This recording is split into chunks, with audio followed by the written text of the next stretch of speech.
Multifoot pour le coup d'envoi de cette émission. On nous y attend. Alors nous allons tout de suite retrouver Thierry Roland et Didier Roustan qui vont tout vous expliquer de cette soirée avec leur invité Julien Clerc. Sachez simplement que c'est aux environs de 23h35 que Joseph Pauly nous présentera le dernier journal. Tout de suite après, c'est à lire, Luce Perrault et ses invités. On parlera mode ce soir d'ailleurs avec Marilène Delbourg et Jean-Louis David. Et puis pour terminer tout à fait la soirée, clignotant et notamment Michel Sardou. Mais pour l'instant, foot et multifoot, à vous Thierry et Didier.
Bonsoir, soyez les bienvenus au Théâtre 101, le plateau 101 de la Maison de la Radio pour ce premier multifoot, une date importante dans les relations toujours difficiles entre le football et la télévision. Maintenant, tout est bien parti entre TF1 et le football et souhaitons que cela continue longtemps.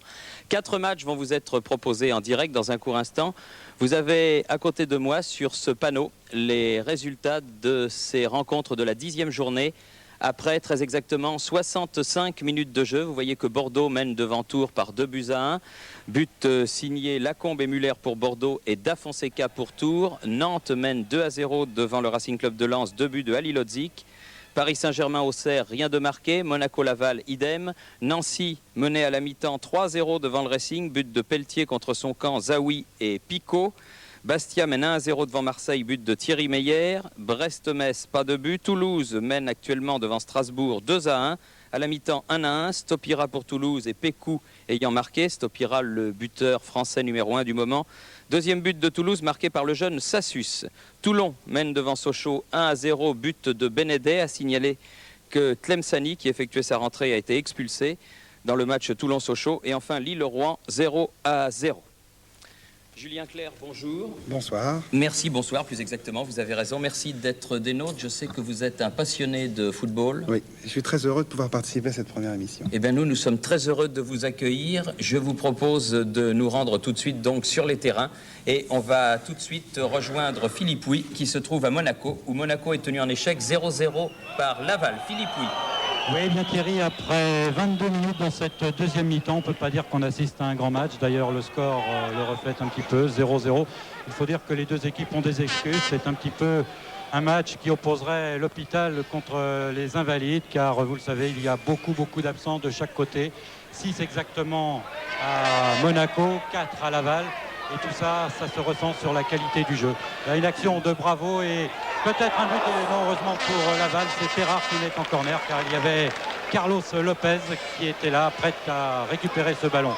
Donc après maintenant 23 minutes, un petit peu plus même, je vous le dis, toujours 0-0 entre Laval et Monaco. Une bonne opération pour Laval qui, après avoir obtenu un match nul il y a 3 jours à Marseille, serait certainement très content d'en récupérer un autre point ici, sur le stade de Louis II à Monaco. Je pense que nous allons maintenant, merci Philippe, rejoindre à Nantes notre ami Georges Dominique.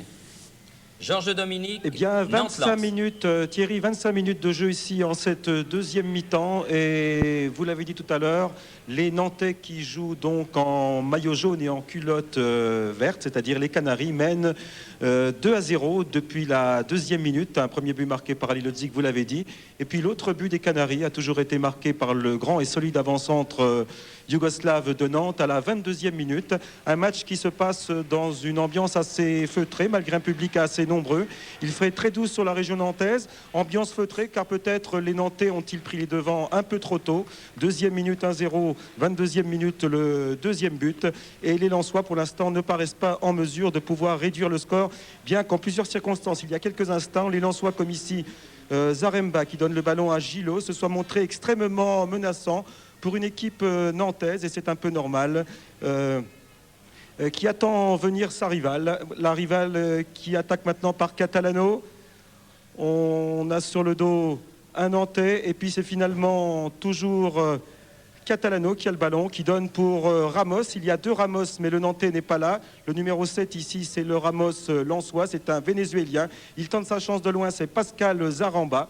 Ça lui avait souvent souri au Parc des Princes avec le Paris Saint-Germain, mais les Lensois, pour l'instant, je vous l'ai dit, ne paraissent pas en mesure de désarçonner cette équipe nantaise très solide, encore que maintenant, sans doute grâce au miracle de ce nouveau multifoot, eh bien, les Lensois sont plus à leur aise, mais aussitôt les Nantais me font mentir. Et voici Ali Lodzik, l'auteur des deux buts, le grand bonhomme de la soirée. Il a donné pour Poulain, mais finalement Zaremba récupère et donne à son gardien Gaëtan Huard. Ici au stade de la Beaujoire à Nantes, il reste maintenant 24 minutes de jeu en cette deuxième mi-temps, 2-0 pour Nantes. Georges, on vous retrouvera bien sûr dans quelques instants. Poursuivons ce premier Tour de France des stades en nous rendant donc au Parc des Princes. Le match au sommet de cette 10e journée, le Paris Saint-Germain accueille la Jeunesse d'Auxerre. C'est une rencontre entre clubs qui disputent les Coupes d'Europe cette année. Nous y retrouvons Frédéric Jaillant. Et une rencontre où le score est toujours de 0-0 entre les deux équipes. Mais contrairement à ce qui se passe à Monaco, eh bien on assiste à un super match.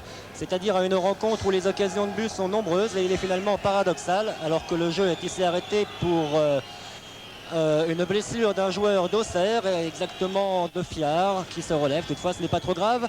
Donc je vous disais qu'il y avait eu beaucoup d'occasions de part et d'autre du Paris Saint-Germain et puis d'Auxerre. La punette a été d'ailleurs pour les Bourguignons en première mi-temps, puisque Ferrer a tiré sur la transversale, début gardé par Baratelli alors que celui-ci était battu.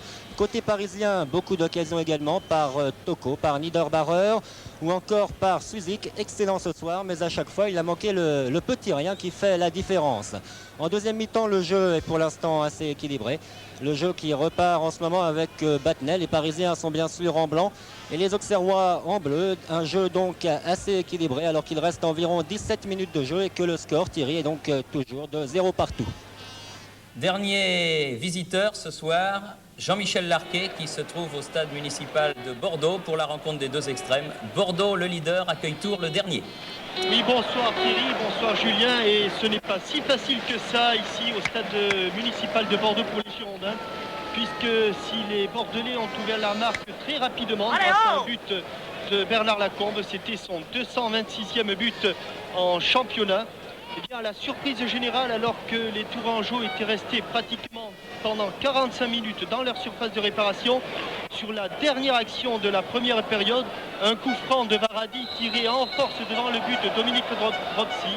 Et Omar Da Fonseca, absolument seul devant le but de Dominique Dropsy, glissait le ballon de la tête au fond des filets de l'infortuné gardien bordelais. C'était la première fois que les Tourangeaux rentraient dans la surface de réparation des Girondins, et c'était la bonne, puisqu'à la mi-temps le score était de 1 partout, et ça n'est fallu de très peu qu'après 2 minutes en deuxième mi-temps, les Tourangeaux prennent l'avantage, puisque sur un centre de Gressani, Omar Da Fonseca voyait sa reprise s'écraser sur le poteau de Dominique Dropsy. Les Girondins avaient eu très chaud, et 3 minutes plus tard, et je vous demande de rester devant votre téléviseur,